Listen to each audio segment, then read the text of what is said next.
You're listening to the RFP Success Show with 8-time author, speaker, and CEO of the RFP Success Company, Lisa Verhurick. Tune in each episode to learn what today's capture and RFP teams are doing to increase their win percentages by up to 20, 30, and even 50%, and meet the industry trailblazers that are getting it right. Let's get started. Hello, everybody, and welcome to the RFP Success Show. I am your host, Lisa Verhurick, founder and CEO of the RFP Success Company. And today I am answering part one, answering frequently asked questions that we get from our clients and from other people that we interact with. So we're going to do two parts here. We're going to do this one, and then, I don't know, maybe 3 or 4 episodes down the road, you'll get a part 2. So today we're going to answer 8 frequently asked questions that we get. Again, these come from our clients. They come from our community. They're the ones that we hear all the time. So let's just go ahead and dive right in. Question number 1, why do I have to repeat my answer in another question if I have already answered it somewhere else? We get this one all the time because people feel uncomfortable giving the same information more than once. So like, we already did it. It's kind of a pain in the butt to redo it. We're going to come to actually part 2 of this question in a couple minutes, but there are 2 reasons why you need to repeat the answer. Because a lot of times what happens is that they parse out sections of the RFP response to different evaluators. So they'll take maybe section 1 and they'll give it to evaluator A, and section 2 and give it to evaluator B. They don't always do that, but if you don't know, you don't know. And then obviously if you've got it in one place and you don't have it in another place, then that's not a good thing, right? The other thing is that it's proven that we all of us humans in general need to hear something 5 to 7 times before it really sinks in, right? We need to hear it several times. So that's the second reason. But the third reason, and the most important reason, is that because they asked it. And when they ask it, you need to answer it because they have a scoring guide and their evaluators are going through that scoring guide and giving you scores. They're reviewing 3, 5, 10, 15 other responses. They might not remember what you said in another question. They likely will not remember what you said in another question. So if they ask it, answer the darn question. The other question that we get that I'm going to add here, it's kind of the same thing, is that can't we just refer the evaluators to another section where we answered that same question? No, and it's the same reason why I'm giving you now is because a lot of times they parse it out to multiple evaluators. Also because we need to hear things, but it also makes it too hard on the evaluator. So they just often won't do it. If they've got to thumb back through and look for a section and look for a page number, honestly, that sounds crazy. But again, they're evaluating at the least one other response. But most of the time, they're reviewing 3, 5, 10, 15, however many other responses. They're in a hurry. This probably isn't their main job. They have a gazillion other things on their to-do list. So while it sounds simple to you, when they've got these piles of responses that they've got to go through, it's a pain in the butt for them to do that, to flip back and look and then tie it to the question that they asked in this particular section. So what happens is that it will annoy them. You end up giving them an unconscious bias against your proposal. So don't do that. And I know it feels hard sometimes because you're like, oh my gosh, we added it already. It was 5 pages long and we don't, which it should never be, by the way, but we don't want to give all that content again. You can summarize it a little bit differently and you can summarize it and you can say, you know, we went into more detail in section 3.5, but give the general gist so that if they don't go back and look, which again, the likelihood of them doing is pretty small, you give them the answer that they need to be able to score you on that. So give them enough information there to be able to score you on that. Let's go on to question number 3. Is it okay to mention our competitors by name? If not, how can I compare ourselves to others in the industry and show that we are a better fit? So this is, I would say that this is somewhat of a philosophical debate, but my personal opinion is never, ever, ever mention a competitor by name for multiple reasons. If they don't know your competitor, they might perk up and go, well, now I need to go out and find out more about this competitor.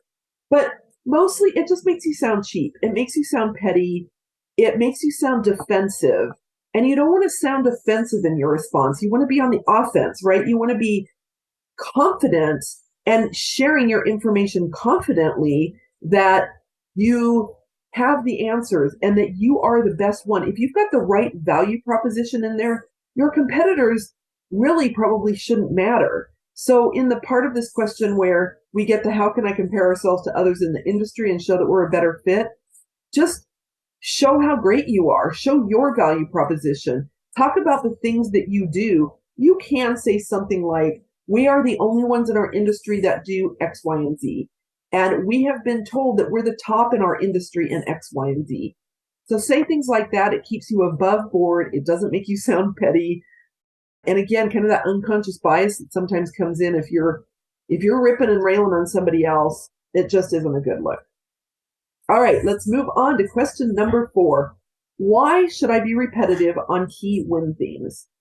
Now, I said this above in question, I think it was question number 1, but people need to hear things 5 to 7 times before it really sinks in. That's statistically valid. People have proven that. You can go to the internet and find that out. So people really need to hear those win themes at least 5 to 7 times throughout. But also, as I've said several times in every one of these questions that I've already answered, is that sometimes they parse out pieces of the RFP to different evaluators. So you want to make sure that those win themes are sprinkled throughout so that if they do that, you'll be covered, right? But even if they don't, the most important thing to think about when you're including and interjecting your win themes is that, you don't just take this sentence of a win theme that you came up with in your strategy meeting and just drop it in word for word. You want to use those win themes for specific sections, tie those themes to what you're talking about in the moment and how relevant they are to that particular question. So those win themes, while we can say, okay, let's make sure we sprinkle them 5 to 7 times throughout, no, they are kind of your guiding light for every question that you answer. How are you tying your answer back to those win themes? Because if you've done those right, they're your value proposition and they're tied to what's important for the clients. So make sure that you're repetitive on those key win themes. And again, I'd say probably every question should have some semblance. I mean, not some of the basic questions, but some of those deeper questions should tie back to those win themes. All right, question number 5. Why should we provide examples if we've already answered the question? So same people like, look, we answered the question. Why is it important? Because we push on our clients. What are some examples there? And it's all this concept of show versus tell. When people get told something, they will have an opportunity to judge that tell, right? They'll have the opportunity in their minds to either choose to believe it or not to believe it. But when they get examples, and when they get anything with case studies and testimonials and examples, it just shows them versus just telling them. And it gives them something more to sink their teeth into. It's more believable to them than you who is trying to sell them something, telling them what you think they want to hear. And I will tell you, I'm going to go down a little rabbit hole here, but I'll tell you, the good majority of people don't like to be sold to. They like to buy. Obviously, people are buying in this instance. They know they're buying. They know you're trying to sell. But the minute that they feel that they're being sold to, they put up a defensive wall. Not everybody, but I'd say probably the majority of people. So when you're telling, it's going to feel a little bit more like selling. Even if it doesn't feel like selling to you, it will feel like selling to them. And the minute that you show through those examples, it just builds more trust, builds more credibility, and really allows them to see in action. When you give examples, it lets them paint a picture in their brain, and it really just lets them sink their teeth into it and better visualize it, and you're going to get better scores every single time. All right. Number 6. I love this question because it's such a loaded question, but number 6 question is, what is the most important part of the RFP response? Oh, it's such a big question. And it's a big question because the answer is really, it depends. But I would say the evaluation criteria is the most important part of you thinking about the response, right? So you've got to know what that evaluation criteria is telling you. And the most important part of your response is based on what that evaluation criteria says. That's going to guide you to where you need to spend the most time. Now, absent of the evaluation criteria or absent of enough information in that evaluation criteria, there's a whole bunch of things that are equally important. It's very important to follow their instructions, their format, and meet the requirements. I mean, that's kind of all baseline. Everybody that's responding should be doing that. And you should assume that everybody else is going to do that. Meet the requirements, follow the instructions, follow their format. But also really making a strong impact right out of the gate. I'm not saying the cover letter, because the cover letter isn't always read. In the executive summary and in that first section, I'm always a big proponent of making a really great impression in those first few pages. You know, some other people might argue that the most important part of the RFP response is the way it looks. And that is important because it's the first thing that they see, right? How professional is it? How is it too text heavy? Is it going to be easy for me to read? Is this going to be enjoyable? Is it pretty? It doesn't need to be over the top graphical. It just needs to be pretty to read. I don't know if you've ever picked up a book that you're going to read, whether it's a novel or a business book, and you look at like how small the font is and how much verbiage there is on each page. A lot of times people are just like, ugh, this just looks hard. So that is important too, because you don't want them going into it feeling like this is an arduous task for them. Again, it goes back to that unconscious bias. They're going to feel that. And sometimes it just, if they walk into it with it feeling hard, that's not a good thing. So all of those things are equally important. It's really hard to say what the most important thing is, but always, always, always look at that evaluation criteria and sit down and think too. One of the things that I always love to do is sit down and think about the questions and think about, or the evaluation criteria, and think about what are they really trying to accomplish here? What are their hot buttons? What are the kind of hidden between the lines messages that tell me they've been burned before and this is really important to them and they want that particular thing to be really present?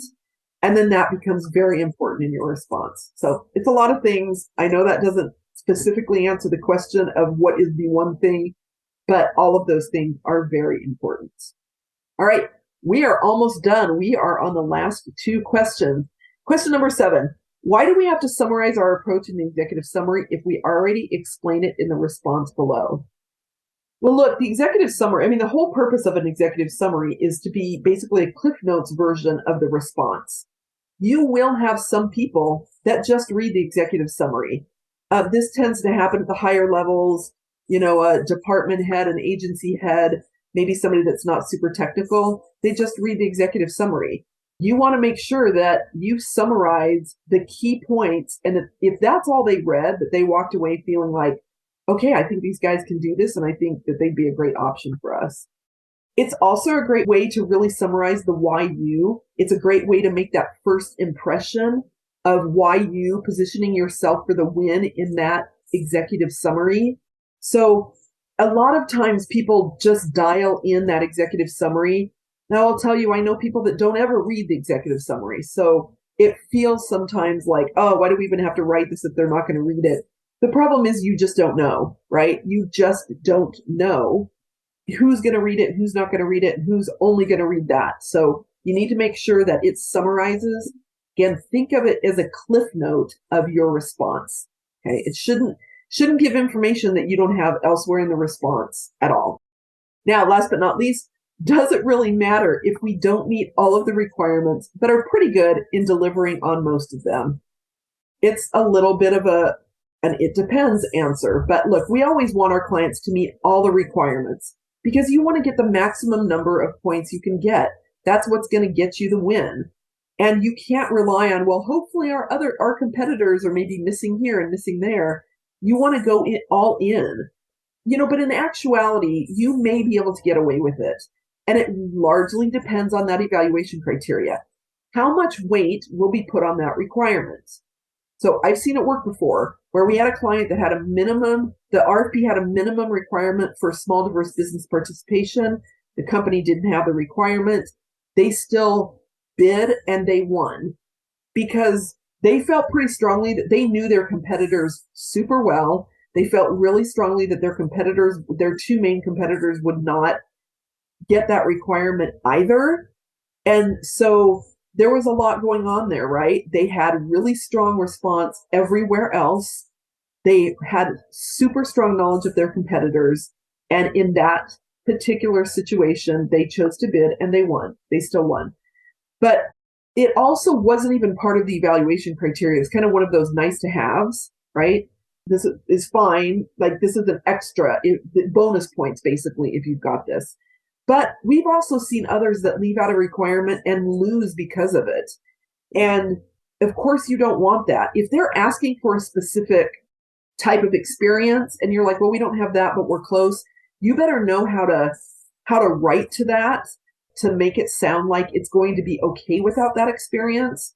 You've got to have a solution if you're not going to meet that requirement, and you've got to know how to write to that solution. But honestly, leaving out a requirement is pretty tough. It's a matter of time and resources too. Do you really want to be bidding on something that you have a low chance of winning just because you don't meet that requirement? Now, sometimes I've seen people say, we want to bid because we want to get our name out there. It's a little bit of a visibility exercise. We know we probably won't win. If you go into it knowing that, and that's a strategic decision, then that's okay. But if it's a big requirement, like they require you on site, and you're like, nope, not willing to do that. They require, again, a specific requirement, a specific type of experience. You better have a solution for that you can write really well to, or I would highly recommend not bidding. I mean, I know that's harsh, but you don't want to waste the time and the resources if you can't make that work. All right, everybody. So that is the top 8 frequently asked questions that we get here at the RFP Success Company. We're going to come back with a part 2. I'm going to come back with a part 2 in a few episodes to really close this out. I think we've got another 7 questions on part 2. So join us then. Obviously, we'll have other podcast episodes in between that. So please stay tuned and make sure you subscribe if you haven't already done it so that you don't miss an episode. Thanks so much for listening in today.